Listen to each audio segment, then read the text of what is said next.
ఓం శ్రీ పరమాత్మనే నమః.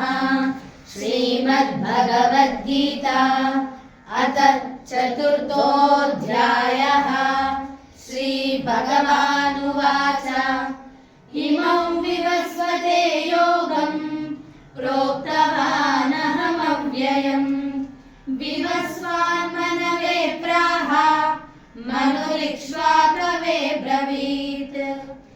ఏవం పరంపరా ప్రాప్తం ఇమం రాజర్షయో విదుః సకాలే నేహ మహతా యోగో నష్టః పరంతప.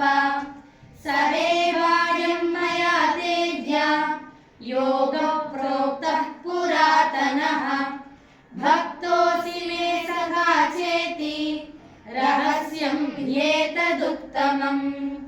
అర్జున ఉవాచ అపరం భవతో జన్మ పరం జన్మ వివస్వతః కథమేతద్విజానీయాన్ త్వమాదౌ ప్రోక్తవానితి.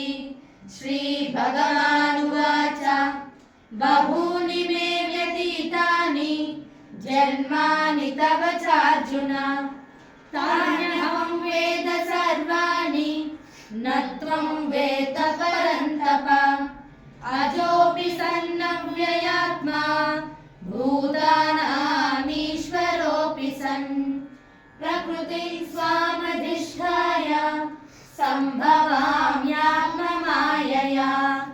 యదా యదా హి ధర్మస్య గ్లానిర్భవతి భారత అభ్యుత్థానమధర్మస్య తదాత్మానం సృజామ్యహం. పరిత్రాణాయ సాధూనాం వినాశాయ చ దుష్కృతాం ధర్మ సంస్థాపనార్థాయ సంభవామి యుగే యుగే. జన్మ కర్మ చ మే దివ్యం ఏవం యో వేత్తి తత్వతః త్యక్త్వా దేహం పునర్జన్మ నైతి మామేతి సోऽర్జున. వీతరాగ భయ క్రోధ మన్మయ